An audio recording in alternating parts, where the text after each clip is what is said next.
कुबेरेश्वर महादेव की जय। हर हर महादेव, हर हर महादेव, हर हर महादेव।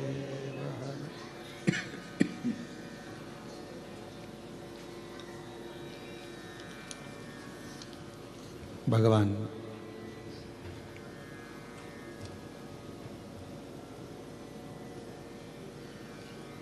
देवाधिदेव महादेव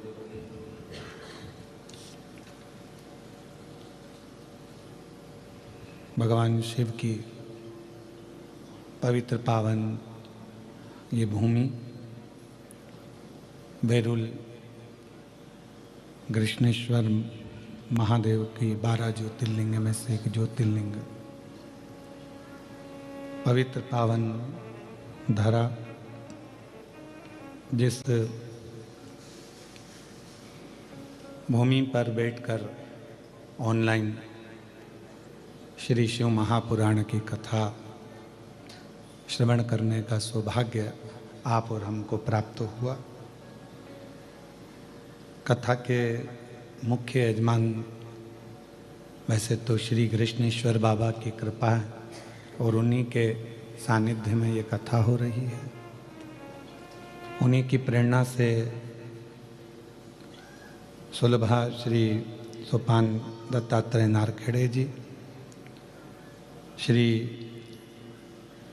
स्वज्योति श्री राजेंद्र आनंदराव पाटिल जी, सोपल्लवी श्री हितेश जी नारखेड़े जी, छोटी बहू श्री गौरव जी नारखेड़े जी इस पवित्र कथा के यजमान पद ग्रहण करे हैं।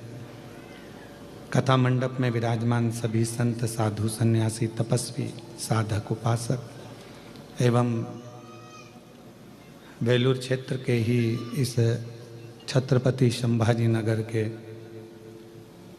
कृष्णेश्वर बाबा के इस पवित्र मंदिर प्रांगण को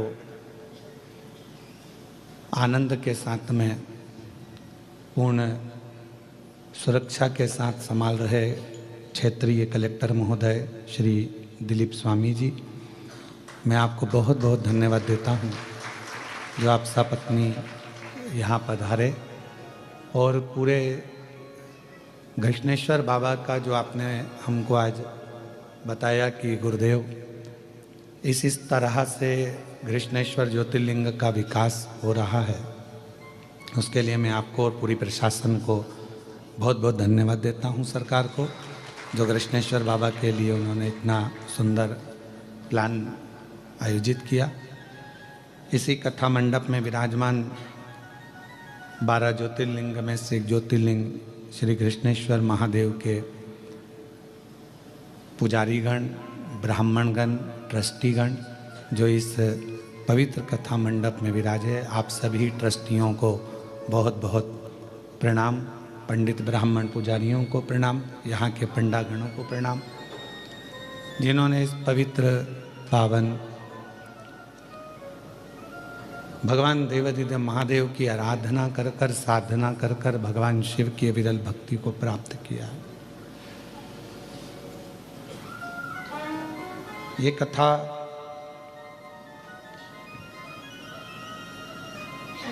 भगवान शिव की ही कृपा से ऑनलाइन चल रही है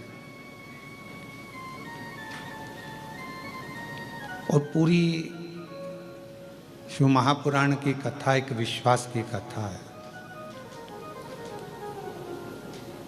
जैसे आपको कथा में कहा, वर्णन किया कि अपना परिश्रम, अपनी मेहनत, अपना संघर्ष,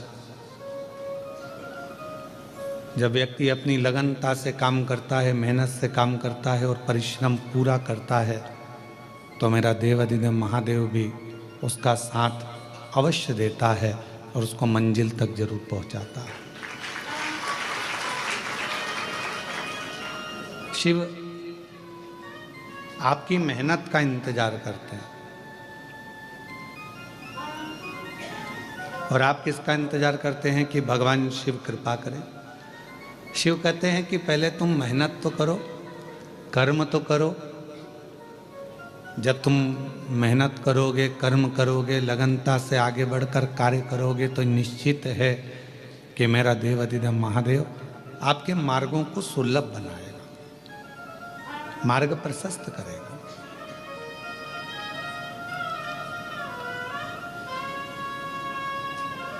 अभी कलेक्टर महोदय कह रहे थे कि गुरुजी यहाँ लोग आते हैं तो एलोरा की गुफा में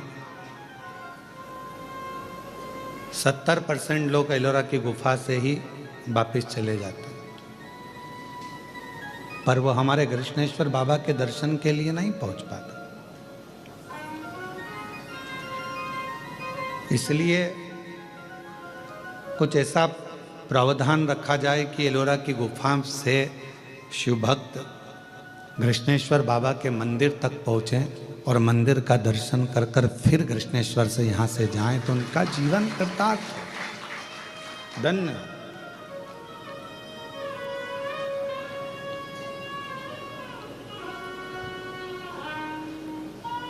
एक विश्वास, एक भरोसा, एक दृढ़ता जब ये हमारे भीतर होगी और हमारी कार्यशैली, हमारा कर्म यदि प्रबल होगा तो निश्चित है कि हम अपनी मंजिल तक पहुंचेंगे। आज सबसे ज़्यादा परेशानियां या सबसे ज़्यादा क्रम देखा जाता है तो ये देखा जाता है कि हम इंतजार में बैठे रहते हैं कि परमात्मा कुछ करेगा, परमात्मा कुछ करेगा, पर परमात्मा तो कहता है कि मैं करने को तैयार बैठा हूं, तू आगे तो बढ़। जब तू आगे बढ़ेगा, कदम बढ़ाएगा तो मैं खुद करूंगा। और ये संवाद हमारे यहाँ एक बार तुलसीदास बाबा गंगा जी के घाट पर बैठे हुए थे और वो लिख रहे थे, सिया राममय सब जगह जाने, पूरा संसार राममय। तुलसीदास जी ने चौपाई लिख दी। उठ के जाने लगे तुलसीदास बाबा, और तुलसीदास जी जब उठकर जाने लगे रिटर्न, तुलसीदास जी जब उठकर जाने लगे तो एक छोटा सा बच्चा दौड़ कर आया, और छोटा सा बच्चा दौड़ कर आकर, बाहर का बढ़ रहा है अंदर का बढ़ा, छोटा सा बच्चा दौड़ कर आया और छोटा सा बच्चा दौड़ कर आकर कहता है, बाबा उधर से मत जाना, सामने से एक बेल आ रहा है और वो नंदी, वो वृषभ, वो बेल तुम्हें मार देगा, वो नंदी तुम्हें मार देगा, तुम उधर से मत जाओ, तुम उधर से बिल्कुल निकल कर मत जाना, नहीं तो वो नंदी तुम्हें मारेगा। इतने में तुलसीदास जी ने कहा, मैंने अभी हाल गंगा जी के तट पर चौपाई लिखी कि सिया राममय सब जग जानी, सब में राम समाया है तो नंदी मुझे मार नहीं सकता, क्योंकि उसमें भी राम है, उसमें भी भगवान है। मैं तो जाऊंगा, चले। और इतनी देर में वो नंदी आया और तुलसीदास जी को सींग पे उठाया, पटक दिया, रोंद दिया और चलेगा। तुलसीदास जी को गुस्सा आया, गंगा जी के घाट पर, ये बक्से नहीं चल रहे हैं, तुलसीदास जी को गुस्सा आया, गंगा जी के घाट पर वापस गए, कलम उठाया और चौपाई काटने लगे। इतनी देर में श्री हनुमान जी महाराज आए और हनुमान जी ने कहा, तुलसीदास जी तुम चौपाई क्यों काट रहे हो? कहा, मैंने लिखा कि सिया राममय सब जग जानी, जब मैंने सब में राम देखा था, नंदी में भी राम देखा था, बेल में भी राम देखा था, उस वृषभ में भी राम देखा था, तो उस बेल ने मुझे क्यों मारा? इसलिए मुझे ये चौपाई काटना। तो हनुमान जी बोले, तुम बेल में राम देख रहे थे, वो छोटा सा बच्चा आकर बताया, उसमें राम नजर नहीं आया कि उधर नहीं जाना है, वो रास्ता बेकार है, वो रास्ते में कोई खड़ा हुआ है, मार देगा तुमको, तुम्हें काट देगा। अगर कोई बच्चा आकर बता रहा है तो उसमें भी तो राम दिखना चाहिए। हम संपूर्ण ब्रह्मांड में राम देख रहे हैं, पर जो हमारे नज़दीक में है, जो हमारे पास में है, जो हमारे करीब में है, हम उसमें परमात्मा का दर्शन नहीं कर पाते। पितृपक्ष चल रहा है, श्राद्ध चल रहा है, हम पितरों में भगवान देख रहे हैं जो चले गए, और जो घर में माँ बाप बैठे हुए हैं उसमें हम भगवान देख ही नहीं पा रहे।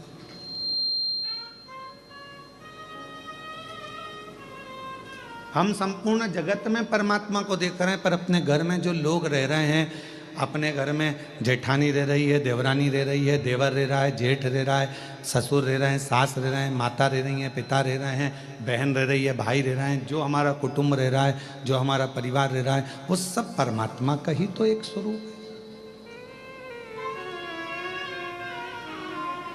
हम उसमें तो हमारे ईश्वर को देख ही नहीं पा रहे, हम परमात्मा को उसमें देख ही नहीं पा रहे। सब में हम भगवान को देखें, पर जो अपने करीब में है, अपने नजदीक में, हम उससे वंचित हैं, उसमें परमात्मा को देखने से वंचित हैं।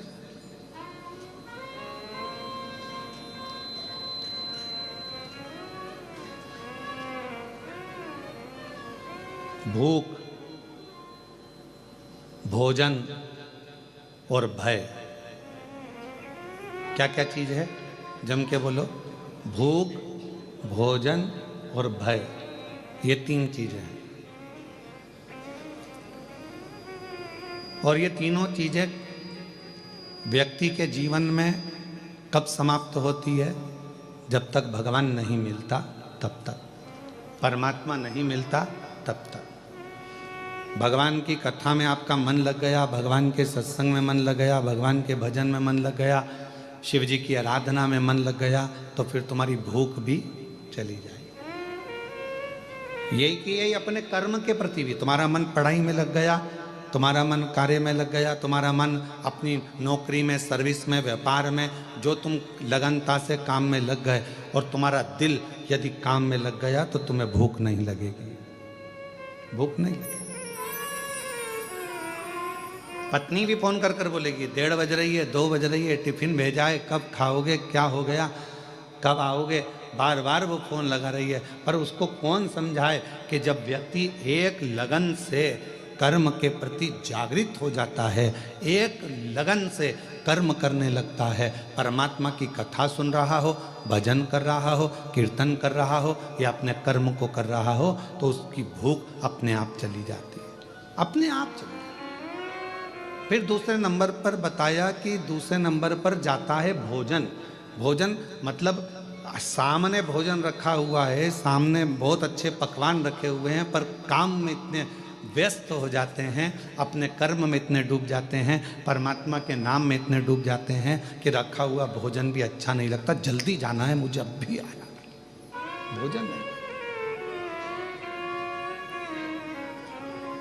भूख चली गई,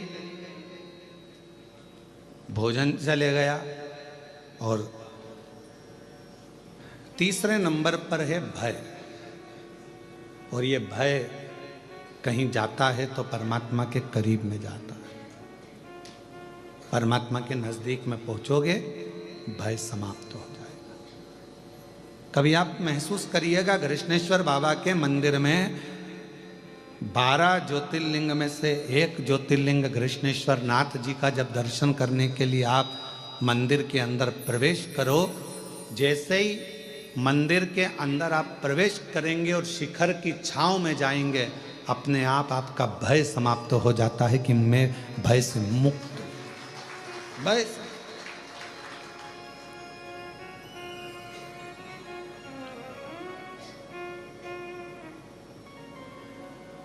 भय कब लगता है? जब व्यक्ति अकेला होता है। छोटे से बच्चे का हाथ पकड़कर चलो, पूरे मेले में घूमना। कृष्णेश्वर बाबा का जो मेला भरा है ना, आपके आसपास में कोई मेला भरा है तो बच्चा साथ में रहे, अपने पापा के, अपनी मम्मी के, अपने भाऊ के, अपने पिताजी के और माताजी का, अपनी आई का हाथ पकड़ा हो और बच्चा सब दूर घूमेगा ना, तो उसको मेला बहुत अच्छा लगता है, खूब खुश होता है, मेले में खूब नाचता है, खूब आनंद लेता है। पर वो बच्चे का हाथ छूट गया, अकेला हो गया, अब वो मेला अच्छा लगेगा क्या उसको? जम के बोलो जरा, नहीं लगेगा। कोई उसको गुब्बारा ला कर देगा, अच्छा लगेगा, कोई उसको टॉफी ला कर देगा, अच्छा लगेगा। बच्चे को मेला कब तक अच्छा लग रहा है? जब तक वो अपने पिता का हाथ पकड़ा हुआ है, तो वो भय से मुक्त है। अब तो कोई भी उस बच्चे को मिलता है तो उसको भय लगता है, उसको डर लगता है। उसी तरह जब तक आप अपनी जिंदगी में एक बार अगर कृष्णेश्वर बाबा के दर्शन नहीं करे हो तो समझ लो आप भय में पड़े हुए हो, और जिस दिन कृष्णेश्वर बाबा के दर्शन कर लिए उस दिन भय से मुक्त हो गए हो। भय से। पिता है मेरा साथ में, मेरा बाबुल है साथ में, मेरा बाबा है साथ में, मेरा शंभू मेरे साथ में है।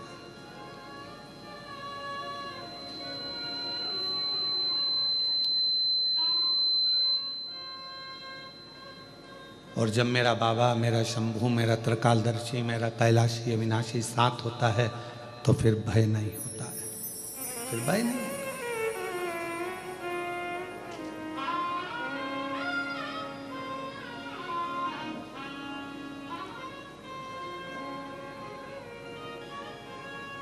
वो कहे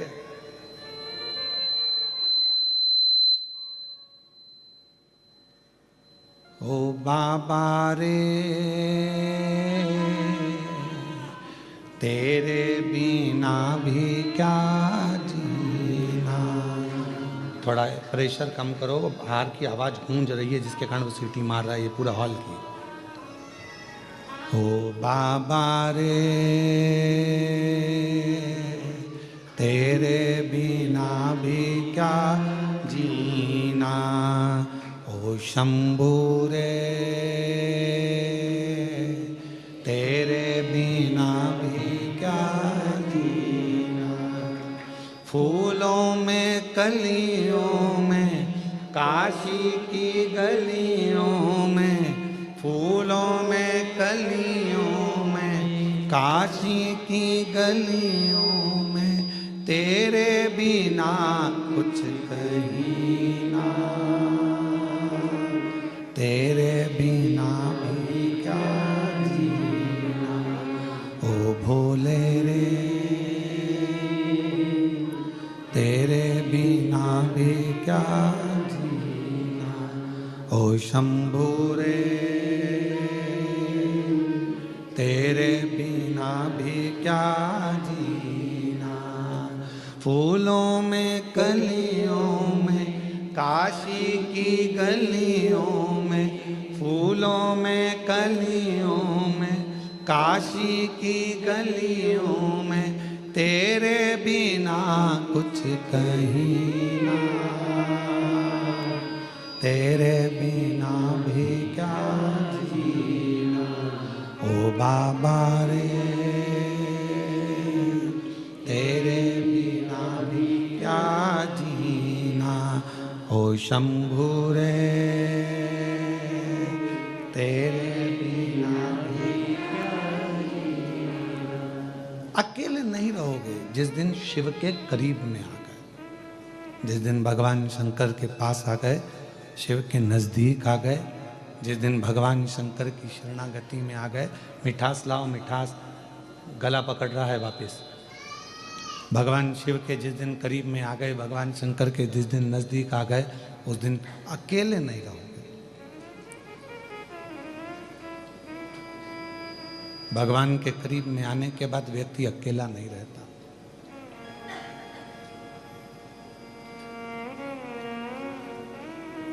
रोज एक लोटा जल चढ़ाते हो,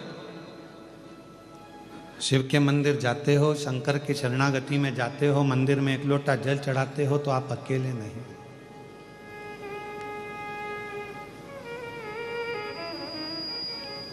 अभी आपको कथा में कहा था कि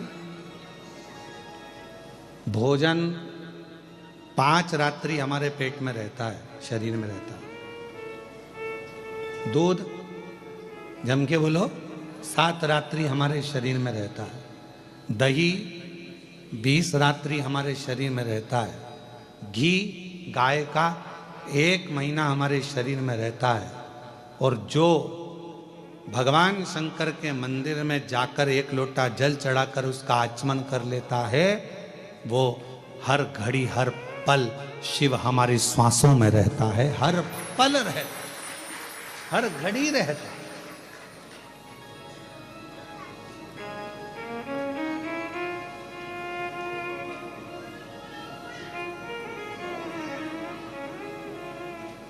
फूलों की कलियों में, काशी की गलियों में, फूलों की कलियों में, बेलूर की तेरे बिना कुछ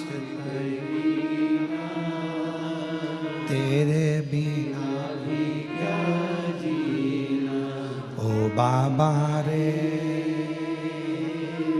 तेरे बिना भी क्या जीना। हम शिव के करीब में हैं तो शिव हमारे साथ हर पल हर घड़ी हर क्षण है।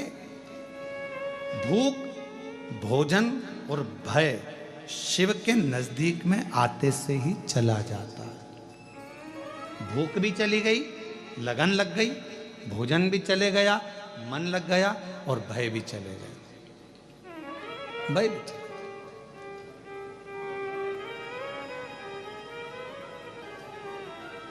अब जब भगवान से लगन लगाकर बैठ गए तो पूरन पोली और आमटी भाएगी।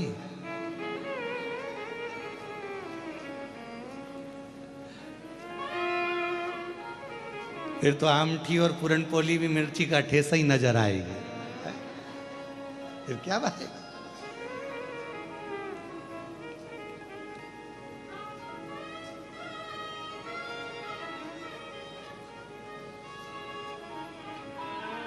और एक बात और है, तुमचा मराठी भाषा चांगला आहे।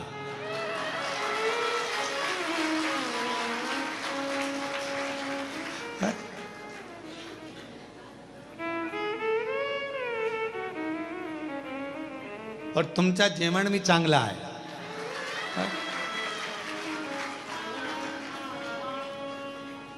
नारखेड़े जी या पाटिल जी, तुम लोग एक एक महीना बांध लो हमको मराठी सिखाने के लिए। एक महीना एक आओ, एक महीना एक आओ, जहां हमारी कथा चले वहां रहकर 1 घंटा में मराठी सिखाओ।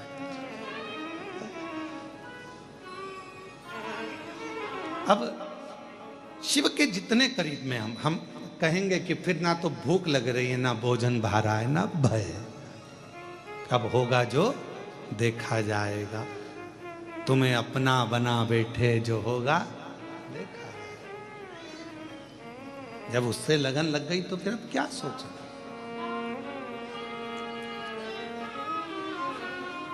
और जब परमात्मा से लगन लगाकर बैठ जाते हैं, जब भगवान से लगन लगाकर बैठ जाते हैं तो फिर कोई भय नहीं रहता। भाई एक फ्लाइट उड़ रही थी, जा रही थी, बच्ची उसमें खेल रही थी। पायलट ने सूचना दे दी क्रैश होने वाली है। ये फ्लाइट क्रैश होने वाली है, ये सूचना मिली। और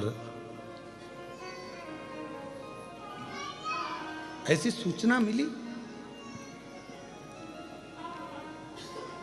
जब सूचना मिली कि ये फ्लाइट जा रही है और ये फ्लाइट क्रैश होने वाली है, एक छोटी सी बच्ची को भय नहीं था, बाकी के सबको भय था।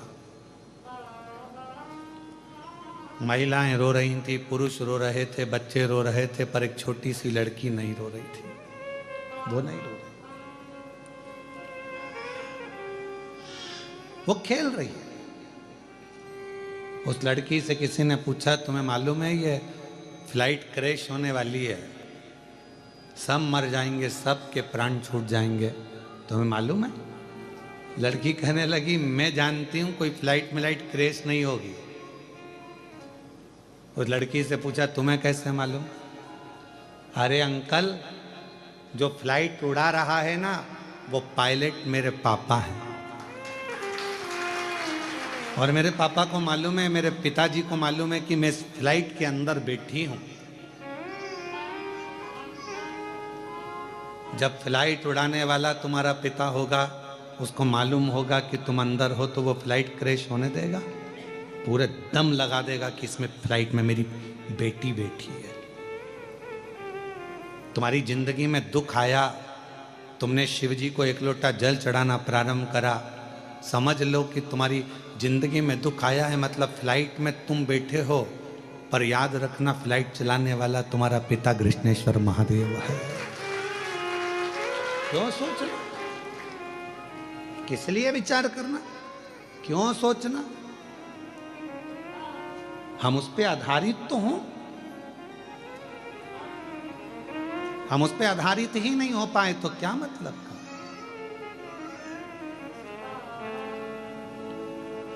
नारखेड़े जी, यहाँ डॉक्टर साहब बैठे नांदेड़ वाले, कथा करवाई इन्होंने नांदेड़ में, तो इतना वहां पर पानी आ गया 2 दिन कथा के बाद में, इतना पानी कि जहां कथा थी वहां घुटना घुटना में पिल्ली पिल्ली पानी हो गया। अब कथा इनके घर से ऑनलाइन हुई ना, डॉक्टर साहब बोलते रहे गुरुजी कथा पंडाल में होगी कि नहीं होगी। हमने कहा सब बाबा पर छोड़ दो, तुम ऑनलाइन कथा चलने दो। 2 दिन ऑनलाइन कथा चली, तीसरे दिन स्वयं प्रशासन ने कह दिया कि जगह पूरी खाली हो चुकी है, आराम से कथा करिए, शिव को कथा कराना थी और कथा पूरी। हम जब तक ये सोचते हैं, हम जब तक ये विचार करते हैं कि घर में चला रहा हूं, कथा में करा रहा हूं, परिवार में संभाल रहा हूं, ये सब कुछ मेरा है, तब तक हम भय में जिंदगी जीते हैं। और जिस दिन हमने सोच लिया कि सब कुछ भोलेनाथ का, सब कुछ भोलेनाथ का, फिर भय नहीं रहता, फिर भय नहीं रहता। बेटा किसका? शिव जी का। तुम अपना क्यों मान रहे हो? संकल्प छोड़कर कह दो कि ये मेरा बेटा नहीं, ये तो स्वयं जगत गुरु शंकराचार्य जी का एक प्रसंग आता है। जगत गुरु शंकराचार्य जी जब बाल्य अवस्था में थे, छोटे सी अवस्था थी और उनके अंदर इतनी विद्वत्ता थी भगवत भजन की, और वो जब माता जी के साथ में एक तालाब में गए तो माँ उनको जाने नहीं दे, उनको भजन करने नहीं दे, उनको लगे कि ये मुझे छोड़कर चले जाएगा। माँ के सामने तालाब के अंदर चले गए, छोटा सा बालक शंकर, और अंदर गए और चिल्लाने लगे, माँ मुझे मगर ने पकड़ लिया, माँ मुझे मगर ने पकड़ लिया। माँ अंदर कैसे जाए, उसे तैरना नहीं आता था, बच्चे को कैसे भगाए। तब शंकर ने कहा, माँ मगर कह रहा है, तू मुझे अब्बी की अब्बी दान दे दे शिव जी को, कि मेरा बेटा शंकर का।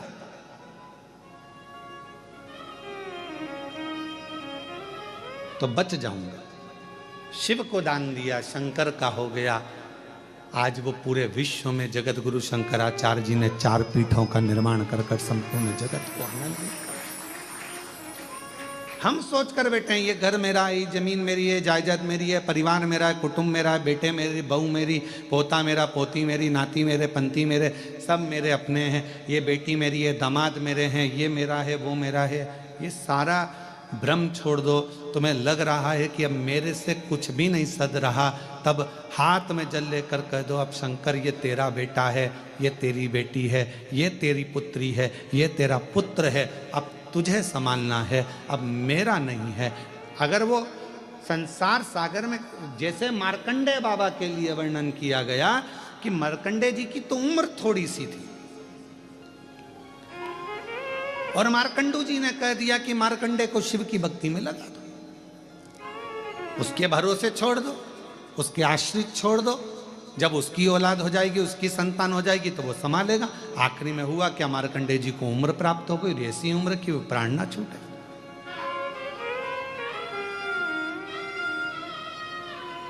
हम ब्रह्म में जी रहे हैं, ये मेरा बेटा, ये मेरी बेटी, ये मेरा परिवार, ये मेरा परिवार, ना ना ना। जिस दिन आपने ये विचार कर लिया कि ये सब कुछ मेरे भोलेनाथ का है, मेरा बेटा भी शंकर का, मेरी बेटी भी शंकर की, तब अगर ये मेरा बेटा ठीक है, अगर मेरा बच्चा ठीक हो। और हम कई लोगों से, ऐसे कई लोग आते हैं कुबरेश्वर धाम पर, जिनको डॉक्टर ने, कई बीमार लोग आते हैं, हम तो कहेंगे कि बहुत ज़्यादा तबीयत खराब है, स्वास्थ्य ठीक नहीं है, तो हम तो उनसे कहते हैं कि अपने घर में रहकर कथा सुनो और बाबा का भजन करो, जब ठीक हो जाओ तब बाबा के धाम। फिर भी लोग नहीं मानते, आ जाते बहुत बीमार से, किसी को कैंसर हो गया, किसी का किडनी लीवर खराब हो गया, किसी का कुछ हो गया। कई लोग मिलते भी हैं तो हम उनसे कहते हैं कि आप क्या हो गया? तो कहा गुरुजी ये कैंसर जैसी बीमारी हो गई और डॉक्टर ने 4th स्टेज का बोला है, अब जाने का समय आ गया। हमने कहा कि आप किसके पुत्र हो? तो वो कहते हैं हमारे पिताजी का नाम ये है। फिर हमने पूछा तुम्हारे दादाजी का नाम क्या है? तो हमारे दादाजी का नाम ये है। तब हमको कहने में आ जाता है इतनी बड़ी बीमारी हो गई, तो ईमानदारी से बताओ, दादाजी का नाम तुम्हें लेने से पहले, पिताजी का नाम लेने से पहले कोई तुमसे पूछे इतनी बड़ी बीमारी में कि तुम औलाद किसकी हो, तो तुम्हें छाती ठोक कर कहना चाहिए इस बीमारी में कोई साथ नहीं देता, मैं शिव का हूं, शंकर का पुत्र हूं मैं, शिव की औलाद हूं मैं। कृष्णेश्वर नाथ महाकाल बाबा कुबेर भंडारी मेरे पिता हैं, मैं उनकी औलाद हूं। और जिस दिन बड़ी बीमारी में भी तुम्हारे मुख से यह निकलना चालू हो जाए कि वो शंकर मेरे पिता हैं, तो फिर पिता तुम्हारा इलाज अच्छा करा देगा, 4थे स्टेज में भी तुमको ठीक करा कर घर में बिठा देगा। वो शंकर।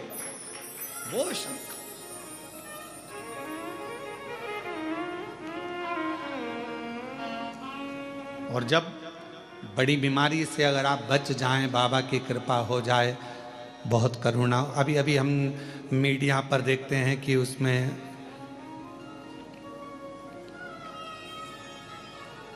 कई लोग बता रहे हैं कि 2026 से 2029 तक बड़ा भारी रहेगा, इतने लोग निपट जाएंगे, इतने लोग सुलझ जाएंगे। हम सबसे कहते हैं, सबने बताया कि एक ये 2026 से लेकर 2029 तक इतने मरेंगे, ऐसा उपद्रव होगा, ऐसा होगा, वैसा होगा, हम सब मान रहे हैं। हम सारी पुराणों की भी मान रहे हैं कि बोल दिया उन्होंने, लिख दिया उन्होंने कि ये चीज होगी। पर इतना भी हम विश्वास के साथ कहते हैं 2026 से लेकर 2029 तक एक दिन भी शिव महापुराण की कथा मत छोड़ो, तुम्हारा बाल बांका नहीं हो। कथा मत छोड़ो तुम एक दिन भी। मोबाइल में जिसमें मिल जाए तुम्हें, फेसबुक, यूट्यूब, तुम शंकर की कथा को सुनना चालू कर दो। दुनिया में कितना भी उपद्रव होगा पर तुम्हारा बाल बांका नहीं होगा, बाल बांका नहीं। उसको पिता मान लो ना।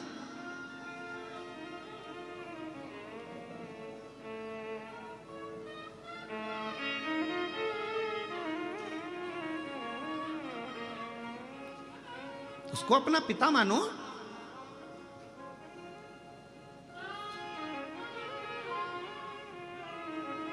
और जब हम उसको पिता मानेंगे तो हमारे भीतर का भाव अपने आप जागे। हमारे जितने रोग हैं, हमारी जितनी तकलीफें, हमारे जितने दुख हैं, सब शिव के हो। हमारा है ही क्या। वो एक गाने की लाइन हमारे निकलेश जी कहते ना, मेरी गाड़ी मेरा बंगला, क्या है? मेरी गाड़ी मेरा बंगला, मेरा पैसा सब तेरा, सब कुछ तेरा भोलेनाथ, मेरा तो कुछ भी नहीं, सब कुछ तेरा भोलेनाथ, मेरा तो कुछ भी नहीं। मेरी गाड़ी मेरा बंगला, मेरा पैसा सब तेरा, सब कुछ तेरा भोलेनाथ, मेरा तो कुछ भी नहीं। अभी भी तुम्हारे मुंह से आवाज नहीं निकल रही कि मेरा तो कुछ भी नहीं। इतने चतुर हो तुम लोग, जरा विचार कर लो। अभी भी तुम्हारे को लग रहा है सब कुछ मेरा, तो तुम्हें बोलना चाहिए सब कुछ तेरा भोलेनाथ, मेरा तो कुछ भी नहीं, सब कुछ तेरा भोलेनाथ, मेरा तो कुछ भी नहीं। क्यों बाहर वालों, ठीक हो?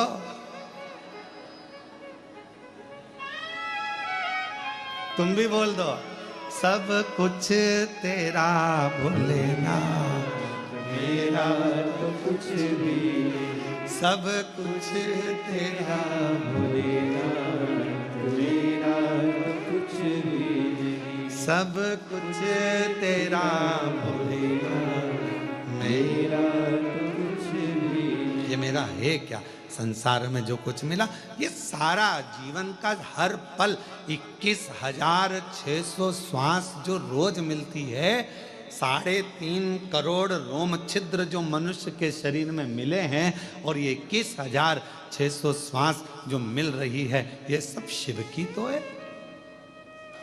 भय से मुक्त होने का सबसे सुंदर तरीका है भगवान की भक्ति। भोग, भोजन और भय, ये तीनों भगवान की भक्ति से चले जाते हैं। भय चले गया ना तो जीवन का सब कुछ हो गया। आज के जमाने में व्यक्ति भय से ग्रसित है, भय से।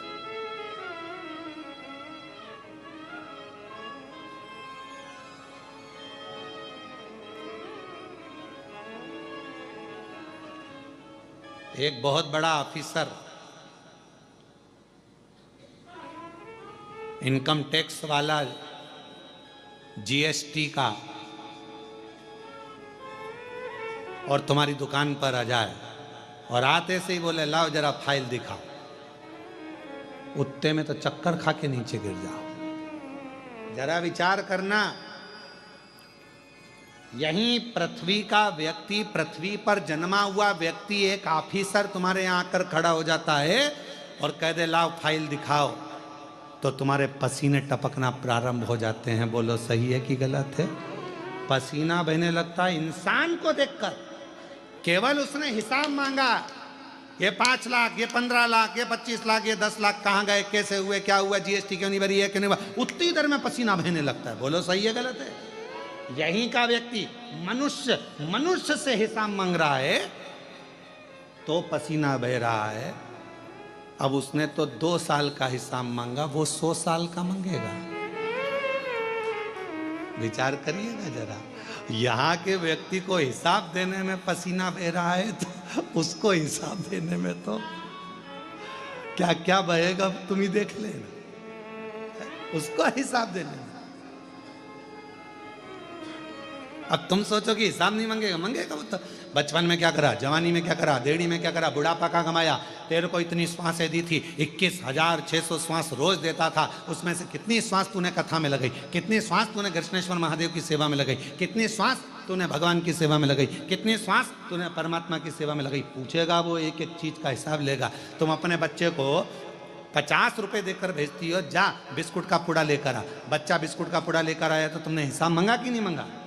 क्यों, कितने का लाया बिस्कुट का पुड़ा? मम्मी 10 रुपए का। चाय की पत्ती 10 रुपए की। अच्छा ला 30 रुपए वापिस दे।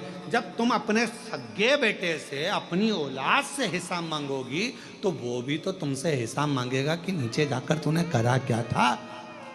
खूब रही वेल्लूर में, कभी कृष्णेश्वर बाबा के दर्शन करने गई कि एलोराई घूमती रही?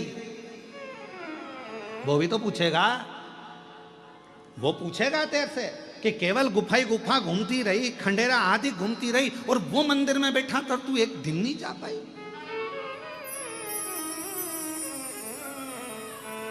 और वो हिसाब मांगता है ना तो ऐसे ही नहीं मांगता, सामने बिठाकर। पहले हमारे टीचर हमारे को सामने बिठाते, फिर उनसे पूछते और पूछते पूछते अगर थोड़ी भी गड़बड़ी हो जाती तो मुर्गा बना देते।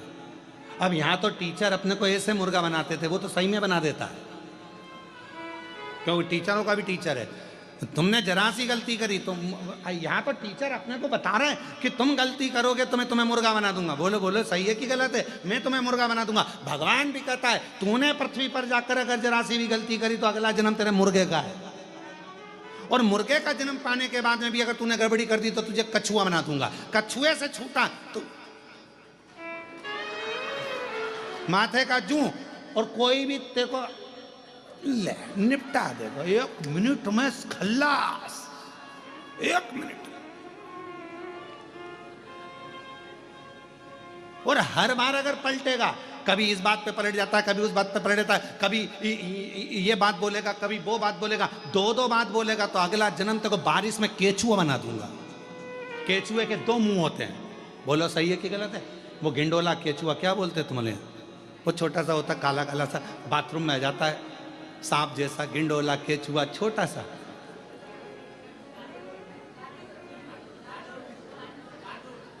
डांडूर,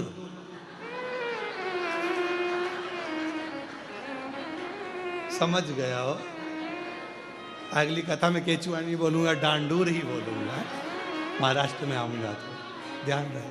अब तो इतना सा दो मुंह का बना दिया, इधर भी चले, इधर भी चले, इधर भी चले, इधर भी चले। तुम दो मुंह बात करोगे तो दो मुंह का बनाए।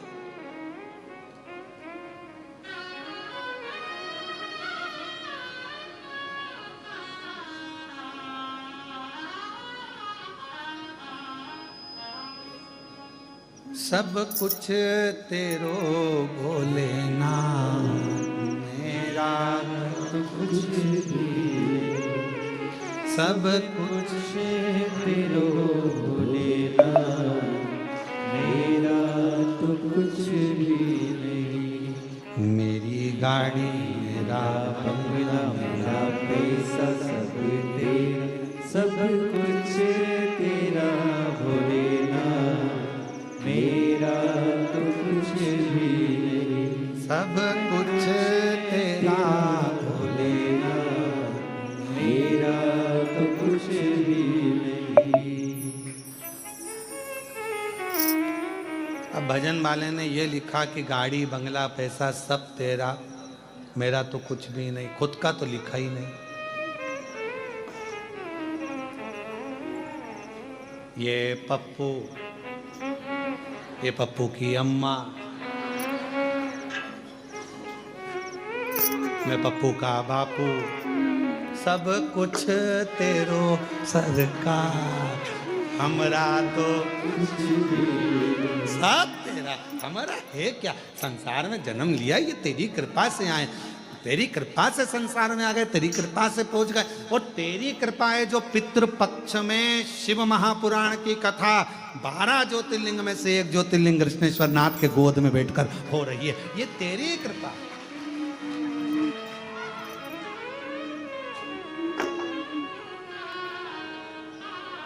वो जिनकी होटल में कथा हो रही है ना, उनको भी अपनी नजर उतरवा लेना चाहिए। कहाँ है? अच्छा आप ही हैं क्या? साधु था आपको, अभी तक शादी हुई होगी। यहाँ लोग बहुत बंधन में बंधे होंगे, गठ जोड़े में कुंभ माला और मंगल सूत्र पहनाए गए होंगे। पर पहला आयोजन है जिसमें पुराण पहनाई जा रही है और गठबंधन शिव से हो रहा है। शिव से साधुता है आपको, बाबा की कृपा है।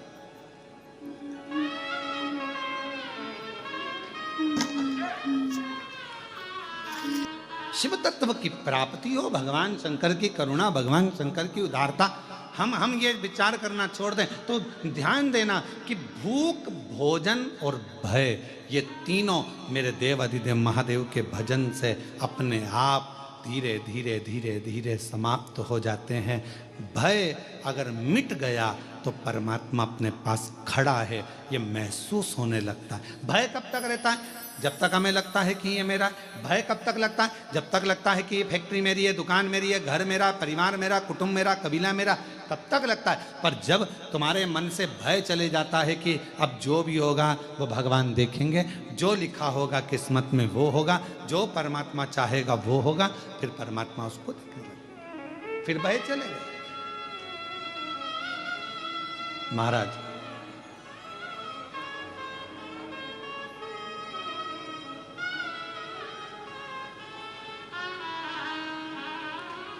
मायके में मां का होना बहुत जरूरी है। किसका होना? मां का। जम के बोलो जरा, मायके में किसका होना जरूरी है? मायके में सब हैं और मां नहीं है तो वो मायका सुना, वो मायका सुना। मायके में सब हैं और मां नहीं है तो मायका सुना। मायके में मां का होना जरूरी है और अपने घर के मंदिर में महादेव का होना जरूरी है, वरना मंदिर भी सुना, वरना मंदिर भी सुना। मंदिर की श्रेष्ठता, जैसे लिंगायत, शैव लिंगायत संप्रदाय के अंतर्गत गले में शिवलिंग को डालकर अपने गले में शिवलिंग रखकर यह निश्चित कर दिया जाता है कि यह शरीर भी तुम्हारा मंदिर है, और उस मंदिर के अंदर शैव लिंगायत संप्रदाय कहती है कि यह शिवलिंग तुम्हारे गले में जो पड़ा हुआ है, ये तन रूपी मंदिर के अंदर मन के भाव से ये शिवलिंग तुम्हारे गले में डाला गया है, अर्थात तुम्हारा ये शरीर चलता फिरता मंदिर है जिसमें ये शिवलिंग विराजमान है और अपने जीवन का आनंद दे। शिवलिंगायत संप्रदाय के अंतर्गत एक छोटे से छोटे बच्चे से लेकर बड़े से बड़े बुजुर्ग तक भी गले के अंदर शिवलिंग धारण करते हैं। शिवलिंगायत संप्रदाय, वीर शिवलिंगायत संप्रदाय के अंतर्गत एक वीर शिवलिंगायत संप्रदाय के अंतर्गत गले के अंदर एक शिवलिंग रखा जाता है। वो इस भाव से रखा जाता है कि ये शरीर भी चलता फिरता मंदिर है। माँ के बिना खाली दिखता है, घर का मंदिर महादेव के बिना खाली दिखता है, और ये मनुष्य रूपी शरीर का मंदिर भी शिवलिंग के बिना खाली दिखता है, रुद्राक्ष के बिना खाली दिखता है, त्रिपुंड के बिना खाली दिखता है, खाली।